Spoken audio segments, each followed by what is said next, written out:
All right.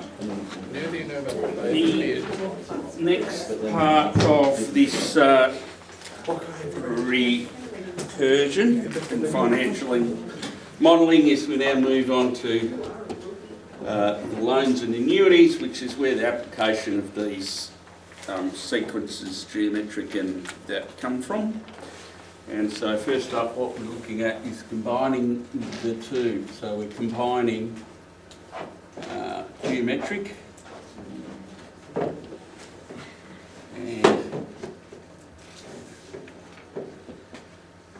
and linear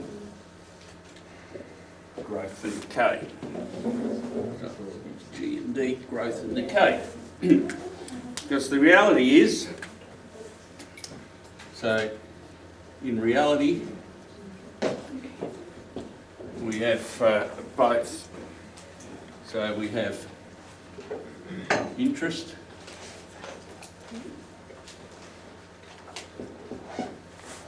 charge, say for example. So that's our geometric part. And then we have regular payments.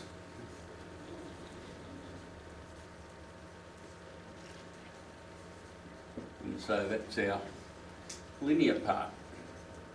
So the reality is that loans and annuities have aspects of both of those things in. Oh, how is that? That's good.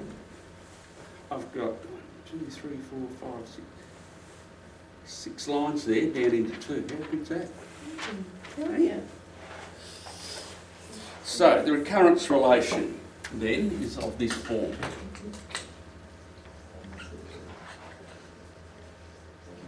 I'm Mr. Synno. Thanks, Liam. Thank you.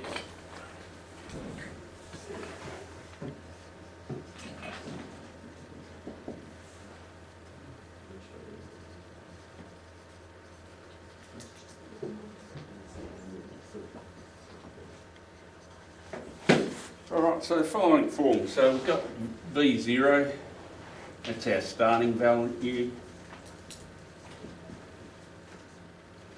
Alright, so we always need to know where we're going to start.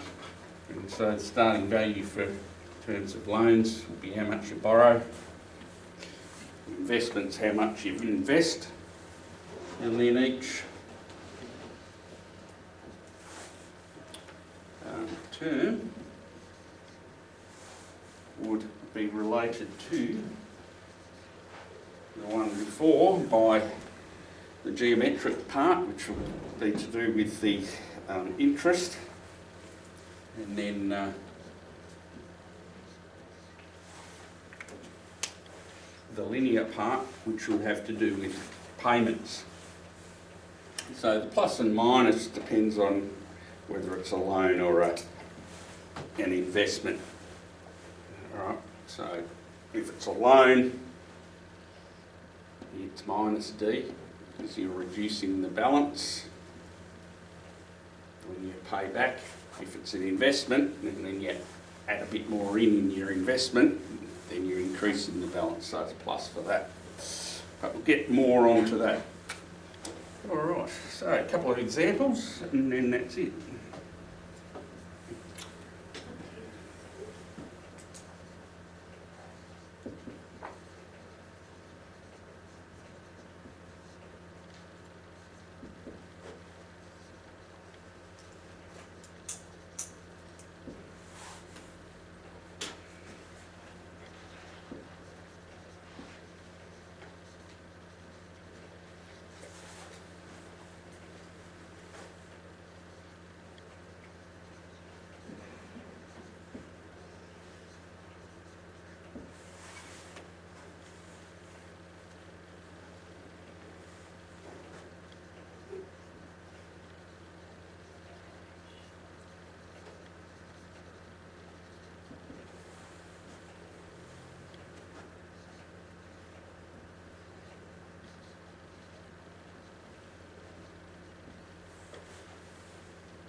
Alright, so our recurrence relation, we've got our starting point, so we're starting with 3.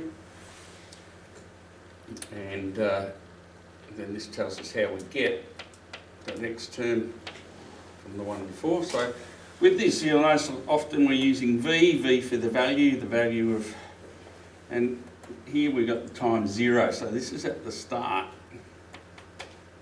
Alright, so generally, you know, and then we might be talking about months, years or whatever.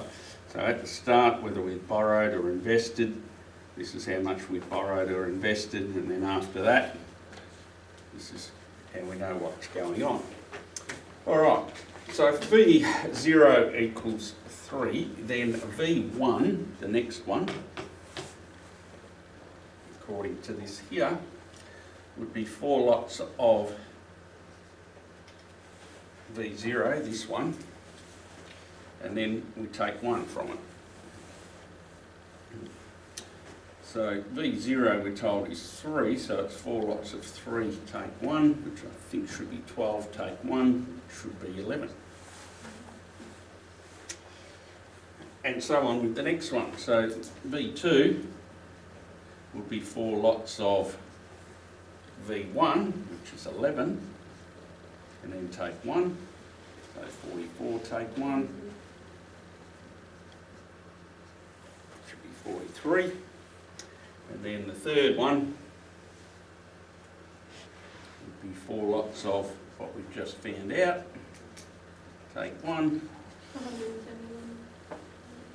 right? Is it 171? Yeah, 172 take 1 is 171, yes.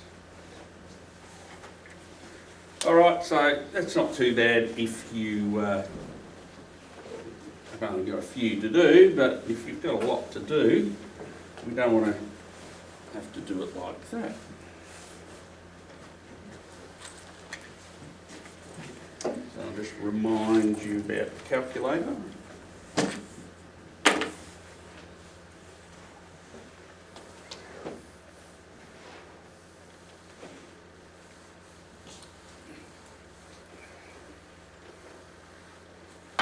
So we'll use one out of the textbook. So if you write it down,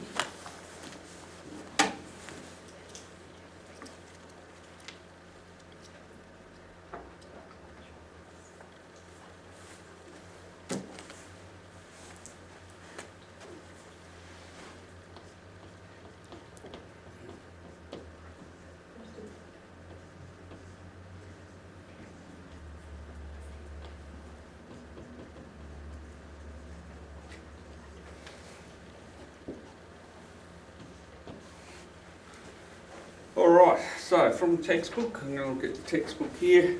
It's a whole bunch of words which you can yourself off.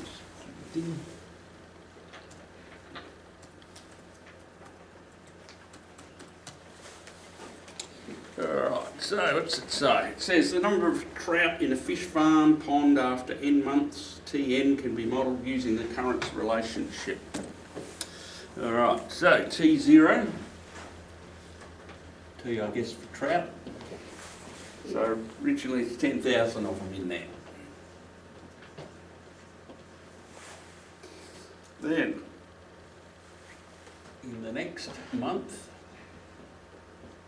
I guess some get produced, so we got some new trout in there. And then I guess some get to trout fish farm, they're going to be selling some as well, I suppose. So we've got some new ones, 1.1, so the 0.1 there would represent the new trout, the ones that have been born, and the minus 300, those that get sold. Alright, so part A. Use the current relationship to determine the number of trout in the pond after 2 months. And 3,000, thank you. And then part B is how many months will there be no trout left in the pond. Alright, so we can use our calculator to get the answer to both of those things. Alright.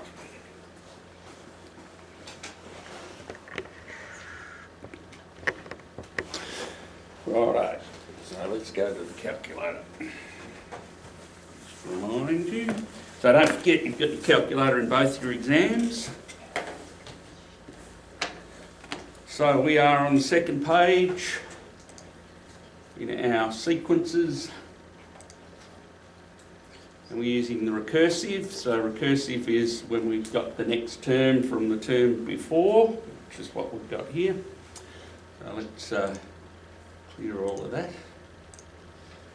All right, so we put in the thing 1.1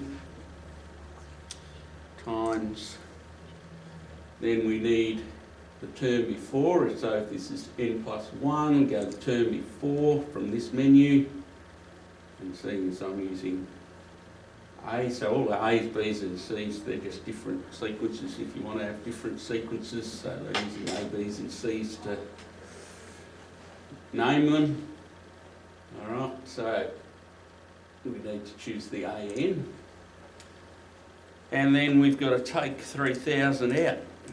Oops, wrong point. Alright, so there's that first bit. And then, where do we start? We start with 3,000 in there. 10,000. Okay, 10,000. We're taking 3,000 out each month, and we've got 10,000 in there. It is one of those days, isn't it? One of those days, end of the first week back. You know, it's like, can't have my ISO snooze in the middle of the day, Sam, that's the problem. All right. We're all good? Everyone's with me? Fixed my mistakes, haven't confused anyone, have they? No? Check the box. All right, check the box, great idea. Yeah, otherwise nothing's going to happen. All right, now we go here, so fill out the table, and here's our table. So with our table here, these numbers, we can get the answer to both of those questions, part A and B. So part A says, number of trout after 2 months. So that's just n equals 2. Now remember, the 0 means the start, and then the numbers are every month after that. So this is the start, time equals 0, time equals 2 months, 5,800. So there's 5,800 trout in the pond after 2 months. The next part of the questions, part B, says after how many months will there be no trout left in the pond? So then when we come here and we have a look at here, these numbers are going down, and then all of a sudden we've got a negative. So we can't have negative numbers of trout. So that to me would suggest that there's no trout left after n equals 5 after 5 months. So part B, 5 months. Alright. So that is it for 9A.